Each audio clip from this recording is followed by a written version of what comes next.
नमस्कार, न्यूज 21 देख रहे हैं आप और मैं हूं आपके साथ अखिल। खबर दिन भर बुलेटिन में आपका स्वागत है। सबसे पहले बात करेंगे धौलपुर की।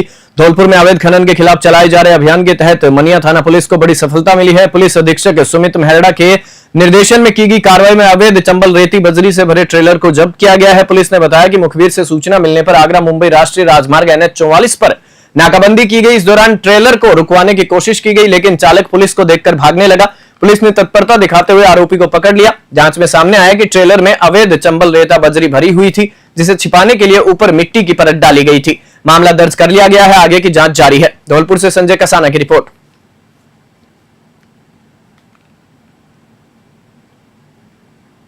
ब्यावर शहर में लगातार हो रही बारिश ने नगर परिषद की व्यवस्थाओं की पोल खोल दी है। शहर के वार्ड संख्या 51 बलाड रोड की कई कॉलोनियों में जलभराव की गंभीर समस्या को लेकर निवर्तमान पार्षद हंसराज शर्मा ने नगर परिषद कार्यालय में आयुक्त के बाहर धरना दिया। पार्षद हंसराज शर्मा ने बताया कि तनसुख विहार, आदिनाथ कॉलोनी, गजानन कॉलोनी, सुरेश नगर, आशीर्वाद कॉलोनी, आनंद कॉलोनी, ऋषि कॉलोनी, मां अन्नपूर्णा कॉलोनी सहित कई इलाकों में हर बारिश के बाद पानी भर जाता है। इससे बच्चों, बुजुर्गों और महिलाओं को भारी परेशानी का सामना करना पड़ता है। धरने की सूचना मिलने पर नगर परिषद के राजस्व अधिकारी विकास कुमावत मौके पर पहुंचे व समाधान का आश्वासन दिया। ब्यावर से सौरभ माथुर की खास रिपोर्ट।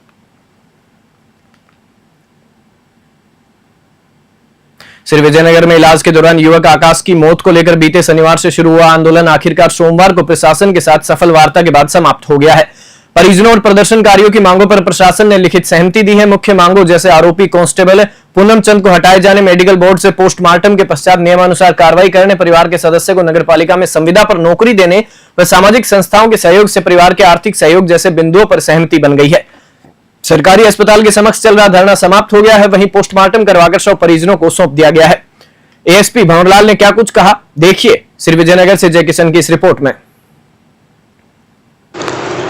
31 मई को रात को गश्त के दौरान हमारे मोबाइल पार्टी 4 लोगों को 151 में 170 BNSS में गिरफ्तार किया था और दूसरे दिन ही 12 साढ़े 12 बजे उनको मेडिकल स्वास्थ्य परीक्षण करवा के संबंधित मजिस्ट्रेट को पेश किया। उन्होंने 10-10 हज़ार की जुर्माना मुझको उनको दिया था।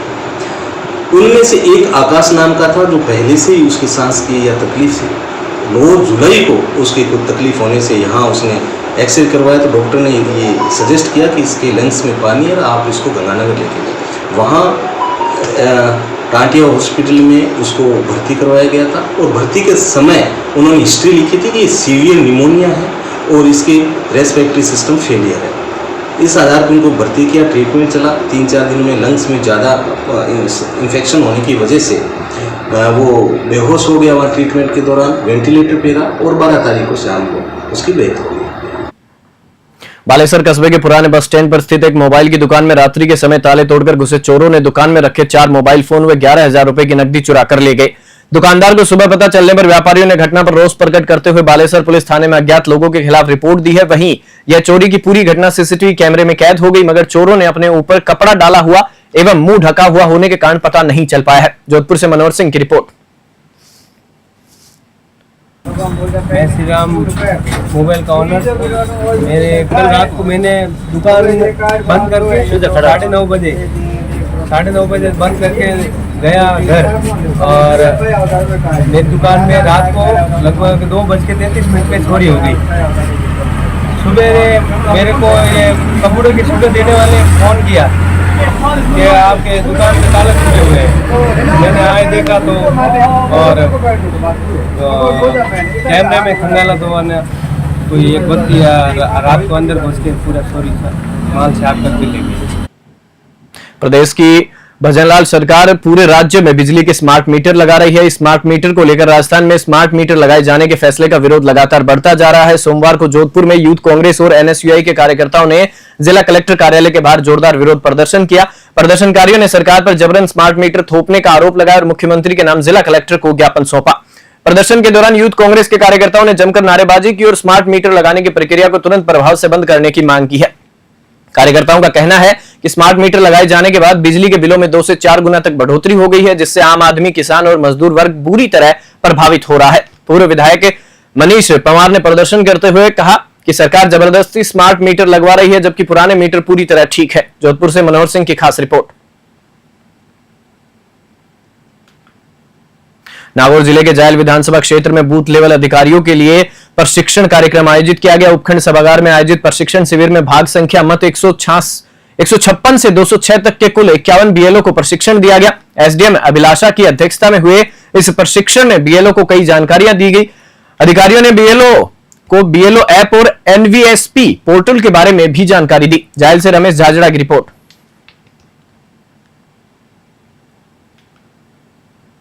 कोटा में मानसून की बारिश अब लोगों के लिए जानलेवा साबित हो रही है। बंदा, धर्मपुरा और रानपुर थाना इलाकों में अचानक आए बरसाती पानी ने तबाही मचा दी है। कई इलाके जलमग्न हो गए हैं। महर्षि अरविंद इंजीनियरिंग कॉलेज में परीक्षा देने गए करीब 150 छात्र फंस गए, जिन्हें निकालने के लिए आनन फानन में एसडीआरएफ को मौके पर भेजा गया है। टीम ने रेस्क्यू ऑपरेशन शुरू कर बच्चों को बाहर निकाला है।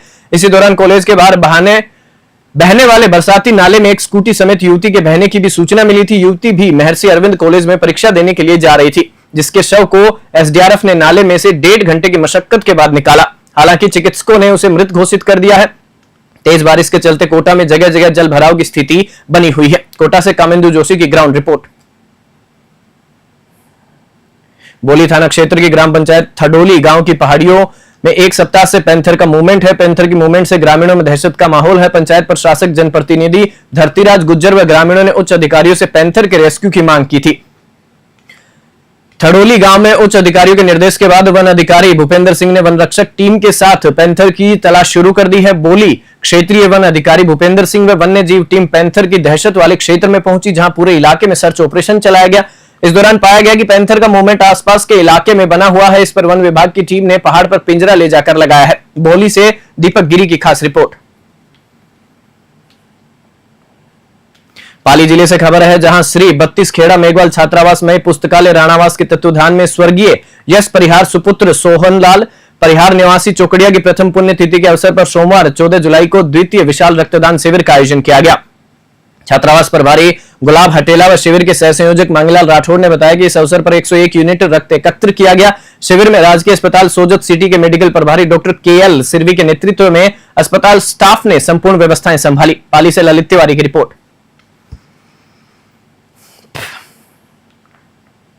माउंट आबू में पत्रकार पर हुए जानलेवा हमले के विरोध में Indian federation of working journalist ने सोमवार को सोजत उपखंड अधिकारी को मुख्यमंत्री भजनलाल शर्मा के नाम ज्ञापन सौंपा। आईएफडब्ल्यूजे उपखंड अध्यक्ष कैलाश गहलोत ने बताया कि पत्रकार हरिपाल सिंह पर नगरपालिका परिसर में सफाई निरीक्षक व कर्मियों ने मिलकर हमला किया, जो निंदनीय व लोकतंत्र पर सीधा हमला है। प्रदेश प्रतिनिधि अरुण जोशी ने पत्रकारों की सुरक्षा सुनिश्चित करते हुए जीरो टॉलरेंस नीति लागू करने की मांग की। ज्ञापन में आरोपियों की गिरफ्तारी व बर्खास्तगी की मांग की गई। पत्रकारों ने चेतावनी दी कि शीघ्र कार्रवाई नहीं हुई तो प्रदेश व्यापी आंदोलन किया जाएगा। पाली से ललित तिवारी की रिपोर्ट। सावन के पहले सोमवार को बालोतरा जिले के विभिन्न क्षेत्रों में भक्तों ने शिवालयों में जाकर जलाभिषेक कर क्षेत्र में खुशहाली की कामना की। हल्देश्वर, शुक्लेश्वर, भीड़ भजन, भीमगोड़ा, नाथ जी की कुटिया, निम्बेश्वर, कोटेश्वर धाम, शिवबाड़ी, पादरू आदि शिवालयों में श्रद्धालुओं की भारी भीड़ रही। महादेव को बिल्व पत्र, आग के पत्ते, पुष्प, दूध, जल अर्पित कर अभिषेक किया गया। कोटेश्वर में सावन के प्रथम सोमवार को मंदिर में श्रद्धालुओं की भीड़ लगी रही। लोगों ने महंत सत्यम गिरी महाराज से आशीर्वाद लिया। बालोतरा से भगाराम की रिपोर्ट।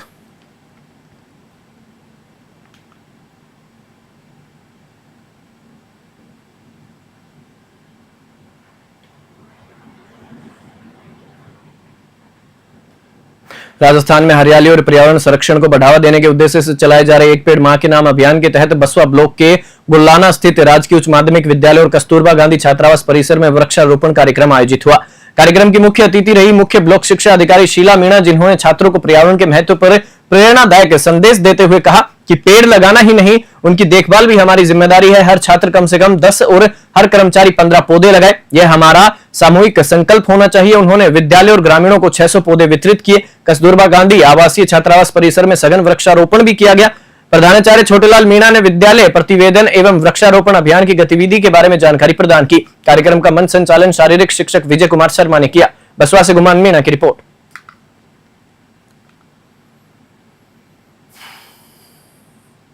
टोंक जिले के उनियारा क्षेत्र से एक चौंकाने वाली तस्वीर सामने आई है, जहां ग्रामीण बरसाती नाले को उफान पर होने के बावजूद पार करने को मजबूर है।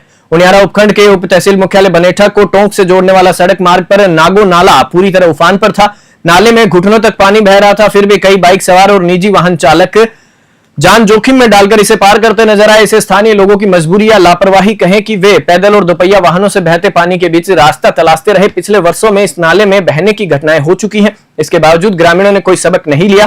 प्रशासन द्वारा नाला पार न करे की चेतावनी बोर्ड लगाए गए हैं, लेकिन उन पर ध्यान देने वाला कोई नहीं है। उनियारा से राजेश सेन की ग्राउंड रिपोर्ट।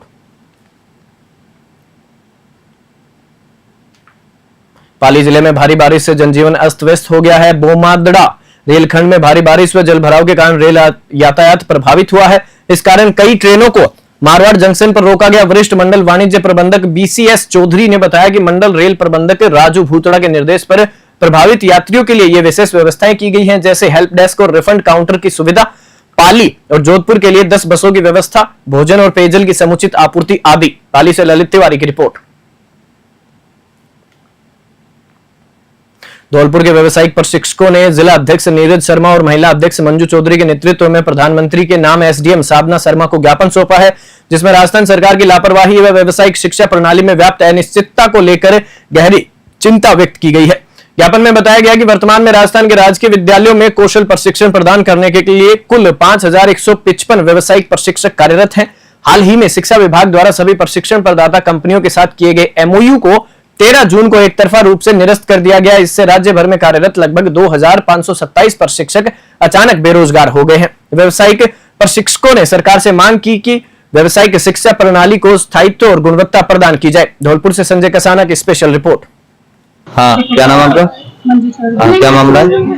सर, हम व्यवसाय शिक्षा में 2017 से काम कर रहे हैं और हमारी कुछ मांगे क्या सर, हम इतनी बुरी स्थिति में हैं कि हम कुछ कह भी नहीं सकते। बाहर के रहने वाले हैं, हम 10-12 महीने तक बिना हमारी सैलरी के हम कैसे अपना जीवन यापन करेंगे? हमें भी तो हमारे बच्चे पालने सर, हमें इसीलिए तो जॉब करने इतनी दूर आए। कहाँ से हमारे किराए दे, कहाँ से क्या दे? तो हम प्रधानमंत्री जी से हम एक ही बात रखना चाहते हैं, या तो इस व्यवसाय शिक्षा को सुचारू रूप से अच्छी तरह से चलाए और नहीं तो इसको बंद कर दे। हाथ जोड़कर विनम्र निवेदन है प्रधानमंत्री जी से, इसको बंद कर दे, क्योंकि जो राजस्थान सरकार है उसने इससे जो स्किल है इसकी धज्जियां उड़ा रखी है। हाँ, मैं पुनीत कुमार शर्मा, व्यवसायिक प्रशिक्षक बिजौली। अभी हम लोगों की जो नई भर्ती हुई थी व्यवसायिक प्रशिक्षक के रूप में, तो माननीय शिक्षा मंत्री मदन दिलावर जी ने हम सभी लोगों को 3 महीने के कार्यकाल, छोटे से कार्यकाल के बाद में ही बाहर का रास्ता दिखा दिया है।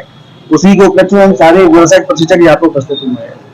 हम माननीय शिक्षा मंत्री जी महोदय से एक ही बात कहना चाहेंगे, अगर हमारे डॉक्यूमेंट फर्जी है तो हिंदुस्तान लेके नहीं, अमेरिका तक चाहे कौन से डिपार्टमेंट से चेक करवा ले साहब, बिल्कुल ठोक के नहीं। अगर एक कागज फर्जी हो हमारे हो तो तुम जाकी शिक्षा विभाग की कह रहे हैं हम पूरी जिंदगी कोई पेपर हम पार्टिसिपेट नहीं करेंगे, गारंटी दे रहे हैं जा भाई बात की। ये कोई बात थोड़ी ना होती है। 3 महीने तक हमारे कागज फर्जी नहीं है साहब, आज हमारे कागज फर्जी है। एमएससी बीएड की डिग्री लेके नहीं घूम रहे हैं हम लोग। हम सरकार से यही कहना चाहेंगे सर कि हमें नई ज्वाइनिंग की है, फिर हम हटाया ही क्यों गया? इतने दिन के लिए बस रसगुल्ला मुंह में आया और निकाल लिया, समझ में नहीं आएगा क्या करें। तब सर हमें यही है कि राजस्थान सरकार से कि अब आप जो भी करें हमारे हित में ही फैसला लें। आपका नाम क्या है? गुंजन शर्मा। नागौर सांसद हनुमान बेनीवाला आज डीडवाना दौरे पर रहे। इस मौके पर उन्होंने जिला विकास समन्वय एवं निगरानी समिति की बैठक ली। इस बैठक में मकराना विधायक जाकिर हुसैन गैसावत, जिला कलेक्टर महेंद्र खड़गावत और जिला प्रमुख भागीरथ चौधरी सहित जिले भर के अनेक विभागों के अधिकारी मौजूद रहे। बैठक में विभिन्न विकास कार्यों व योजनाओं के साथ जन समस्याओं पर चर्चा हुई। बैठक में बेनीवाल ने विभागवार फीडबैक लेते हुए अधिकारियों को जनता की समस्याओं की तत्काल सुनवाई करते हुए उनका तुरंत समाधान करने का निर्देश दिए। साथ ही विकास की योजनाओं को लंबित पड़े रखने पर भी नाराजगी जताई। उन्होंने कहा कि समस्याओं के समाधान और विकास कार्यों में लचर प्रणाली को किसी भी सूरत में बर्दाश्त नहीं किया जाएगा और ऐसे लापरवाह अधिकारियों पर तुरंत कार्रवाई की जाएगी। डीडवाना से गुलाम नबी आजाद की रिपोर्ट। राजसमंद जिले के आमेट क्षेत्र में सोमवार को भारी बारिश के चलते चंद्रभागा नदी अपने पूरे वेग से बहने लगी। बारिश का असर इतना जबरदस्त रहा कि नगर के परिषद वेवर महादेव एनीकट पर 8 इंच की पानी की चादर चलने लगी। यह नजारा सावन के पहले सोमवार को और भी खास बन गया। श्रद्धा और प्राकृतिक सुंदरता का यह संगम देखने के लिए बड़ी संख्या में स्थानीय लोग एनीकट पर पहुंचे। आमेट से माधवेंद्र सिंह राजपूत की रिपोर्ट। दौसा जिले के बसवा उपखंड के झाजी रामपुरा रोड से तेलिया बंद तक का रास्ता इन दिनों ग्रामीणों के लिए मुसीबत बना हुआ है। कीचड़, गड्ढे और जर्जर हालात ने इस रास्ते को जानलेवा बना दिया है। स्कूली बच्चों से लेकर बुजुर्गों तक हर कोई जोखिम उठाकर जोखिम उठाकर गुजर रहा है। स्थानीय लोगों का कहना है कि कई बार शिकायत करने के बावजूद प्रशासन मौन है। बसवा से गुमान मीणा की रिपोर्ट। कोटा दक्षिण के पार्षद पिछले 8 दिनों से धरने पर बैठे हैं। सोमवार को जब आंदोलन ने 8वें दिन में प्रवेश किया, तब यह विरोध एक ऐतिहासिक मोड़ पर पहुंचा। कांग्रेस समर्थित पार्षदों ने अपने खून से पत्र लिखे और उन्हें मुख्यमंत्री के नाम ज्ञापन के रूप में जिला कलेक्टर पीयूष सामरिया को सौंप दिया। धरनास्थल से कलेक्टर तक पैदल मार्च किया गया। पार्षदों ने आरोप लगाया कि नगर निगम प्रशासन और भाजपा सरकार विकास कार्यों को लेकर पक्षपात कर रही है। उप महापौर पवन मीणा ने कहा कि हमारे पार्षद जनता के लिए लड़ रहे हैं, लेकिन लोकतंत्र की हत्या हो रही है। जब तक सभी वार्डों में समानता से विकास नहीं होगा, आंदोलन रुकेगा नहीं। कोटा से कामेंदु जोशी की रिपोर्ट। बुलेटिन में फिलहाल इतना ही। आप देखते रहिए न्यूज़ 21।